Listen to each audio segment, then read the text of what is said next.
Hello, everyone. Welcome to today's presentation called Paying Taxes, everything that you need to know about ITIN, Social Security numbers, and taxes as an undocumented scholar. Today's presenter is Juan Ruiz, who is our Life After College consultant through Nepantla Philosophy. And in this workshop, what we're going to be focusing on is what it means to pay taxes as an undocumented person in the state of California and in the United States. But also, what to think about when you're thinking about ITIN, Social Security number, especially when it comes to opening up your own business. So during this presentation, you're going to hear a lot about resources that are tangible that you can access right away, but also you'll hear some tips and recommendations around navigating some of these processes. So without further ado, I would like to go ahead and introduce my colleague Juan Ruiz, who will start us off with today's presentation. Thank you, Anna. Thanks, folks, for being here present. I'm pleased to share this information that I've consolidated from a variety of resources, as well as my experience as an entrepreneur navigating taxes, credit, grants, loans, things of that nature, undocumented and without DACA. So I am very open about that so that you can see that a lot of the information comes from that lens, from that lived experience. And let's jump right in.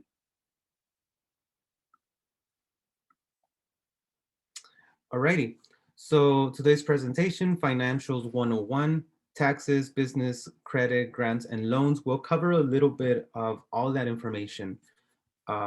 And by no means do I claim to be a tax expert. I'm not an accountant, yet a lot of this information I've gathered from my colleagues, from my resources, or paying tax consultants, and I found a lot of this information useful, and hopefully it can serve you as well.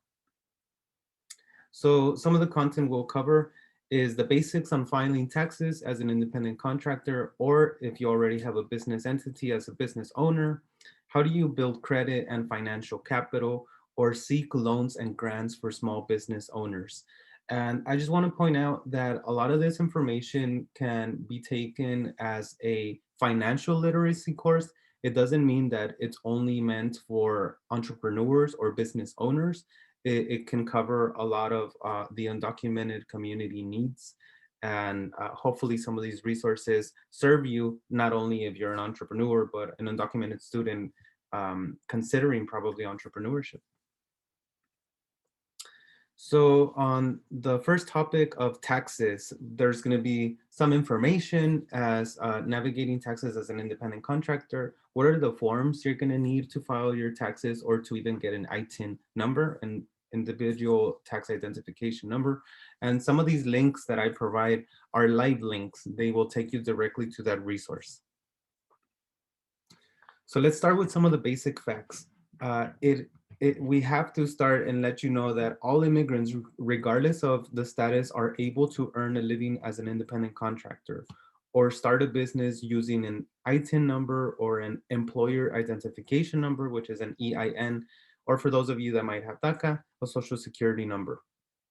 You are able to choose if you want to apply for an employer identification number, the EIN, to identify a business entity and hire employees. So if you have a sole proprietorship, which we've covered in one of our presentations, it's a sort of a business structure. If you have folks that you have to hire and employ them, even though you may not have work authorization, if you have this business structure and an ITIN number, you are able to request an EIN number from the IRS. And we'll cover a little bit more on that information in a bit. An independent contractor must pay self-employed taxes and income tax. So everyone can work as independent contractors, but one thing that is for sure that you'll have to do is you're going to have to file your tax return at the end of the year and pay self-employment tax. And so what that means is that your earnings, you will have to reserve a percentage of those earnings and pay the IRS for being self-employed and for your income. Independent contractors should submit a W-9 form instead of the I-9 to each client that they provide independent contractor services to. The W-9 is filled out at the start of your work by an independent contractor and kept on record by the client, that person paying you. And so when we don't have work authorization and we get a contract for over $600, then the person who hires you, your client in this instance, will give you that W-9 form. And it's just basic information, your name, your tax identification number, and your client will send this form, this information to the IRS at the end of the year to let them know who they paid for what services, right? And so then you at the end of the year receive the 1099 form for being an independent contractor who received earnings from someone else, and that's what you use to file your taxes, okay? We'll go over this information several times, and I'll mention it or repeat it as needed, and you'll see the live links for the forms. So as we mentioned, any project over $600 requires the W-9 form. You receive the 1099. It's mailed to you, the independent contractor, at the end of the year, and you become responsible for paying those taxes on that amount that you received. And if you have several clients and you completed several W-9 forms, you should receive a 1099 form from each client in the mail. The IRS allows business expenses to be deducted from your earnings. Expenses must be business expenses and not personal. So examples of expenses are office space, marketing material, transportation cost, your cell phone, for example. And there's a calculation. If you use your personal cell phone also for business, there's a percentage of that amount that you pay per month or per year, which is considered your personal use versus your business use. And so the more expenses you have, the more deductions you're able to make that are relevant to your business and to your earnings will mean that that's less amount of taxes you have to pay at the end of the year. So on filing taxes as an independent contractor, as we mentioned, the W-9 form is used to keep track of how much your client pays you. The 1099 form is the form you receive in the mail for any project over $600 that you completed.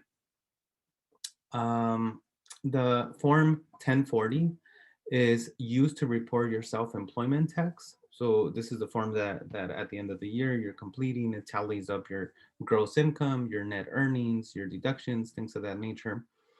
When you have a business structure such as like a corporation or an LLC or a small business, Schedule C Easy form is a form that is used for when you don't have employees, when you don't have a physical inventory, and when you are itemizing your deductions and things of that nature. Schedule SE form is used to determine how much you pay in Social Security and Medicare taxes. So at the end of the year, when you speak to your tax preparer and you have several forms that divide your income versus your deductions versus some of the funds you have to pay into Medicare and Social Security, independent of your status. And so I just wanted to give you a glimpse of these forms and provide you the live links in case you wanted to look further into. The Schedule C and the Schedule SE form might not apply to every business structure, yet it's here for your use. So a little bit more on expenses and deductions. The IRS, the Internal Revenue Service, allows business expenses to be deducted from your earnings. Expenses must be business expenses and not personal, right? As we covered, even though you use your phone, some of it is personal, some of it might be business, or you might have two phones, one which is strictly business, and then that amount of money is a business expense and deduction that you can use. For any business expense, you must keep a record of your expense, such as the date, the purpose, the amount, and a copy of the receipt. The more information you have to provide for your tax preparer, the better. Or also in the case that you start earning and growing your business and you might be selected by the IRS for an audit. Well, the more records that you keep so that you can show that particular purchase that you made is directly linked to your business, the more information, the better. So it's advisable to keep a ledger of all your expenses and your deductions with detailed notes to help you file taxes and be prepared in case of an audit. So a simple, even a notebook, or there are a variety of apps that we can use to track business expenses or some deductions that you will consider at the end of the year. A spreadsheet, something as basic as that. Some other examples of your expenses and deductions for your tax purposes are, as we mentioned, advertising expenses, if you have a website, if you pay business insurance, such as a general liability insurance or workers insurance, interest paid on business credit cards or business loans. If you hire a professional service, such as a lawyer, an accountant, a tax preparer, that becomes an expense to your business, and it's amount of funds that you can deduce at the end of the year.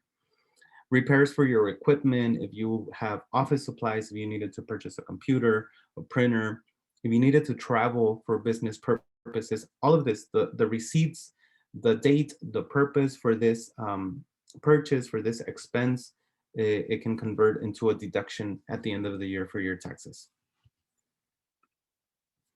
So a little advice on managing cash flow and saving for your taxes. Make sure you are charging enough to cover business expenses and taxes per hour if you're working as an independent contractor, and maintain a consistent flow of projects and clients. So if it's advisable to be able to save some of your funds at the end of the year to cover your taxes, um, but also it's advisable to your clients to charge the appropriate amount.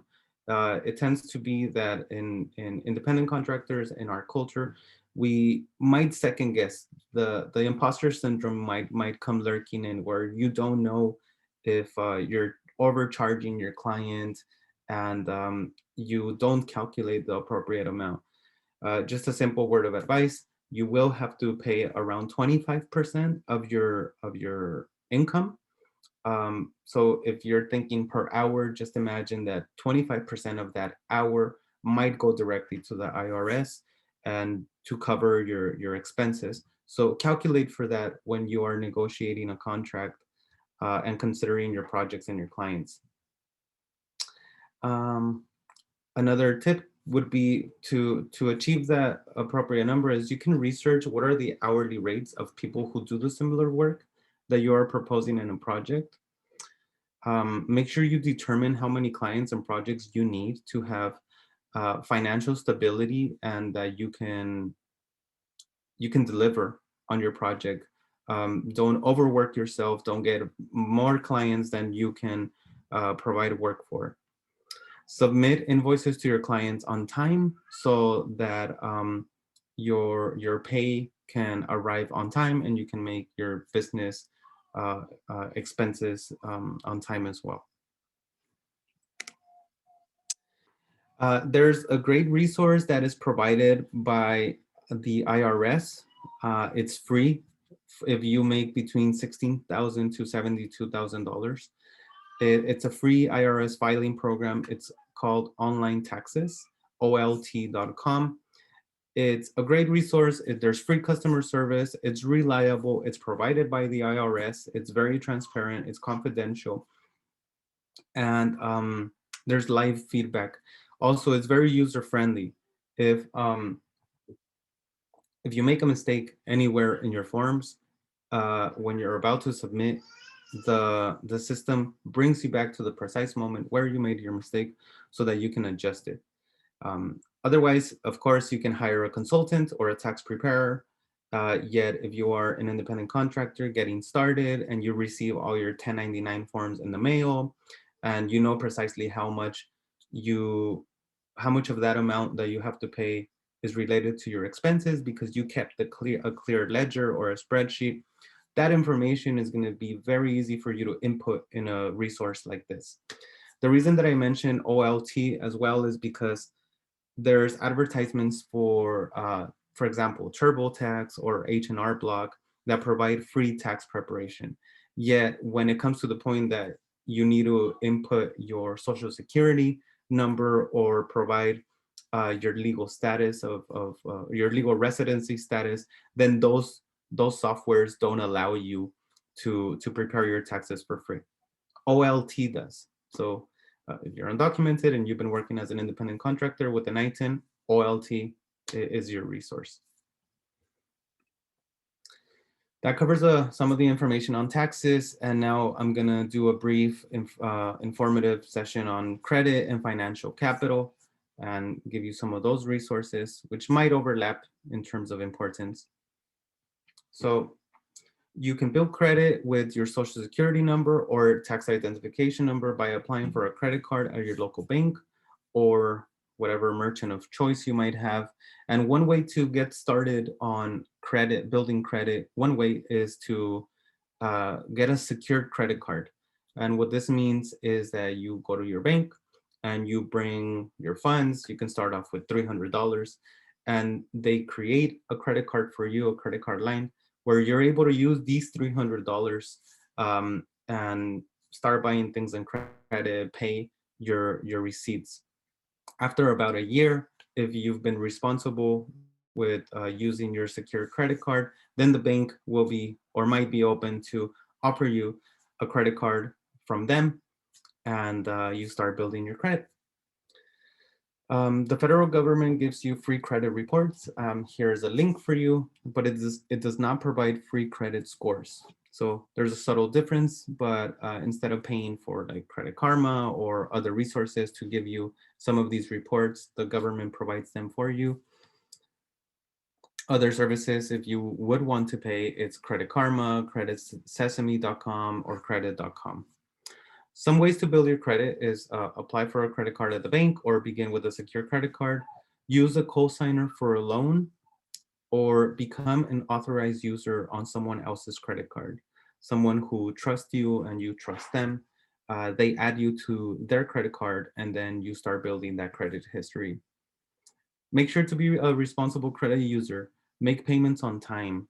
If there are any errors or unauthorized charges in your statements, make sure you dispute those so that you're not held liable for them or end up with a bad credit score. Check your credit limit and don't overspend.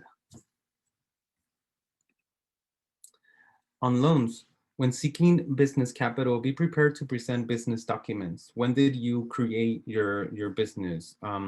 Who's the owner? What are some of your bank statements reflecting your business earnings, or copies of your invoices to your clients, right?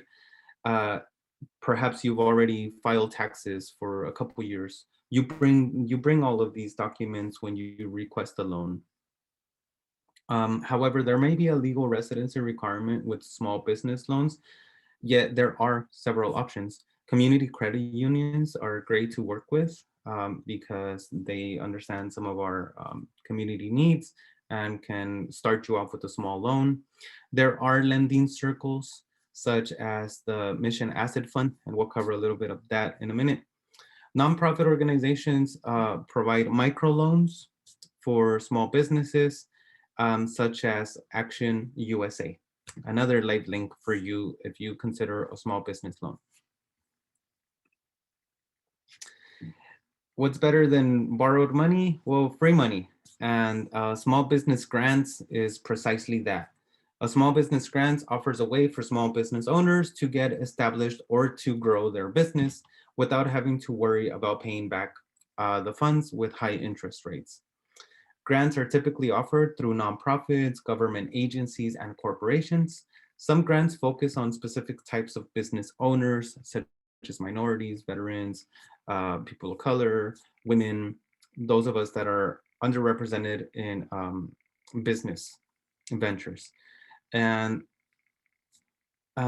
however, although free money is beautiful and grants are great, there's a downside because free financing, everybody's going to want it, right? So there's a variety of options. The Emerson Collective supports you for about 2 years at the early stages of your business. The Roddenberry Fellowship is for social justice oriented businesses.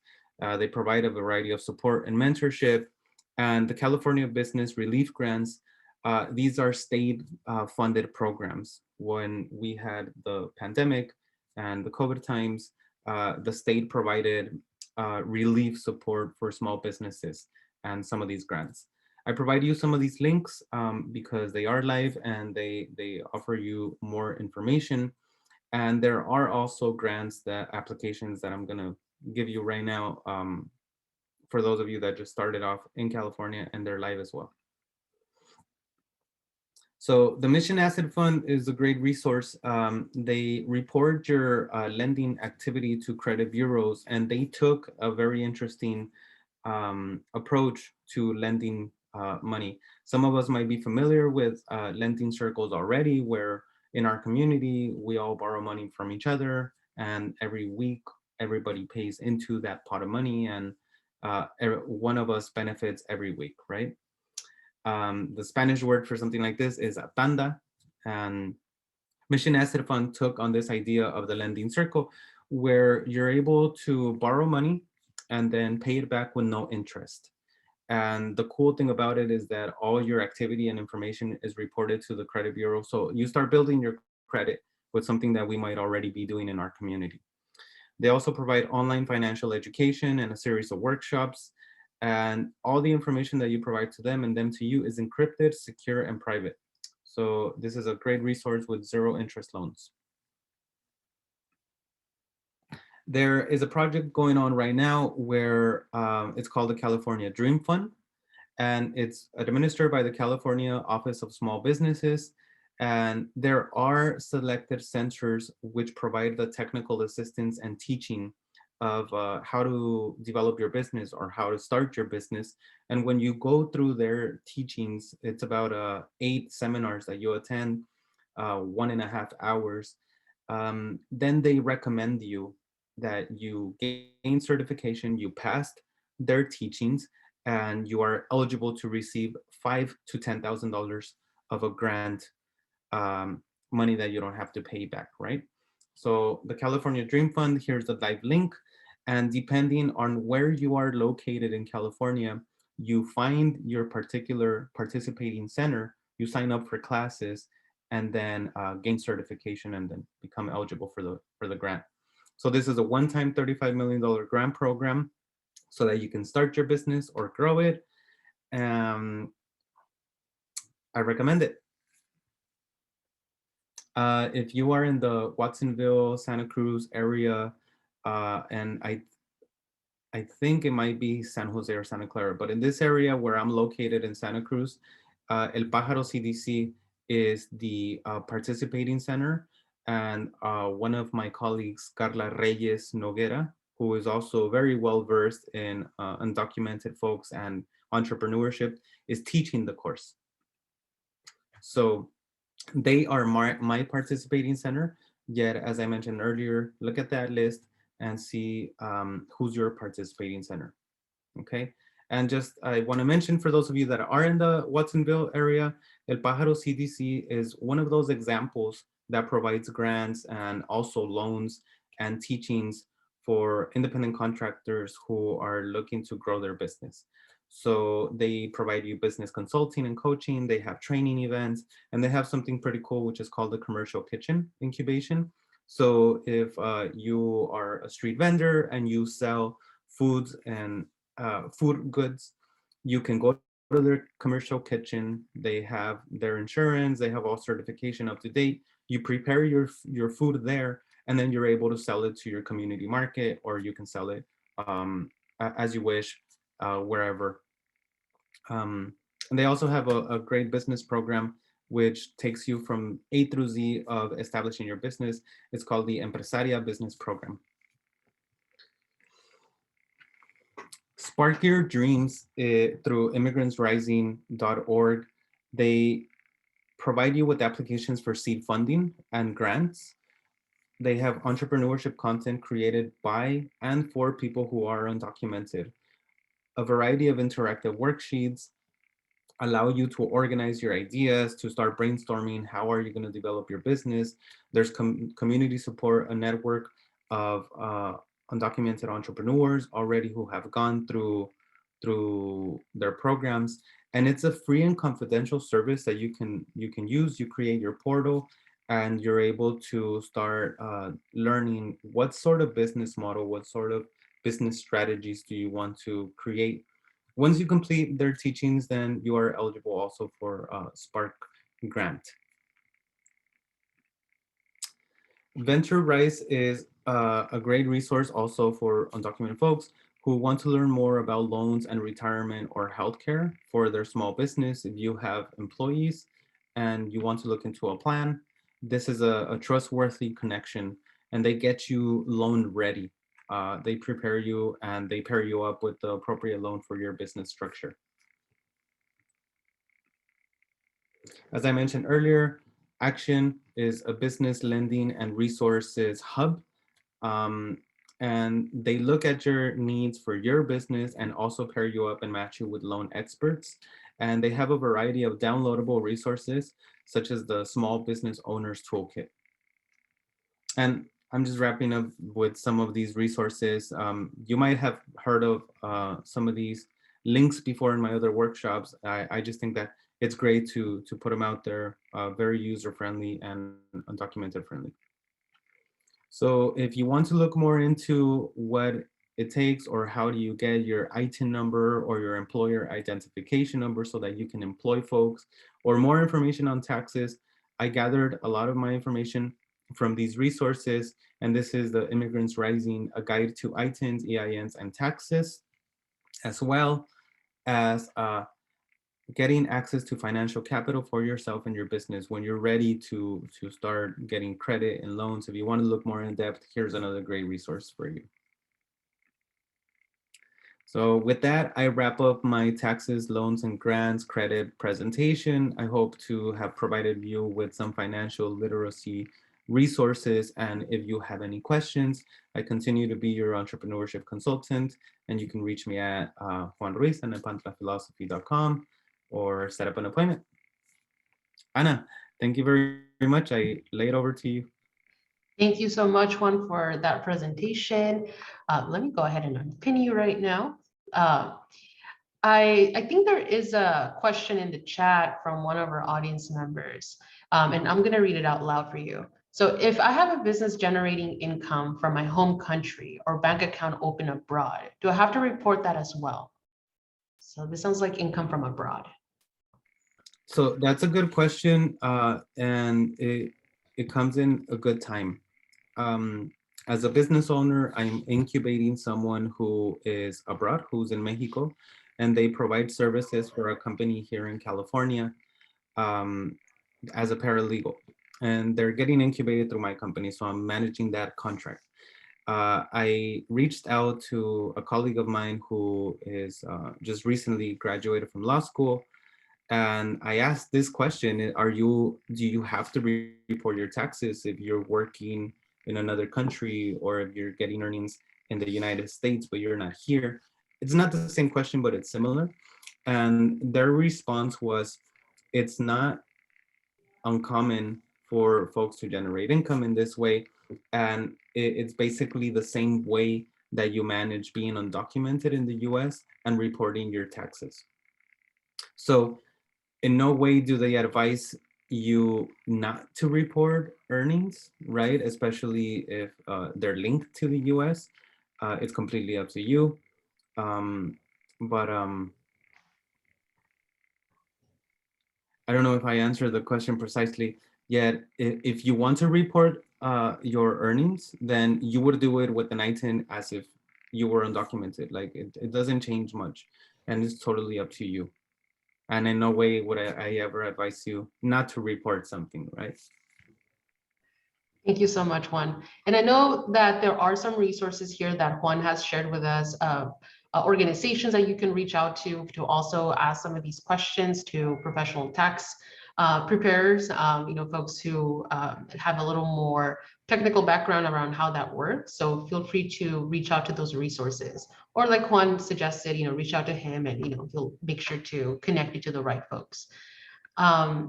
Let me see. I don't think there's any more questions here, but we welcome students to come in, check in with the UndocuSpartans Student Resource Center, and connect with our Life Prepared College consultant. And so once again, Juan, thank you so much for this information. It's extremely valuable, and I'm really happy that you were able to share some of this knowledge with us. Yeah, absolutely. Thank you for having me. And if there's something that I don't know, I will find the resource for you. Exactly. Thank you so much, Juan. Thank you.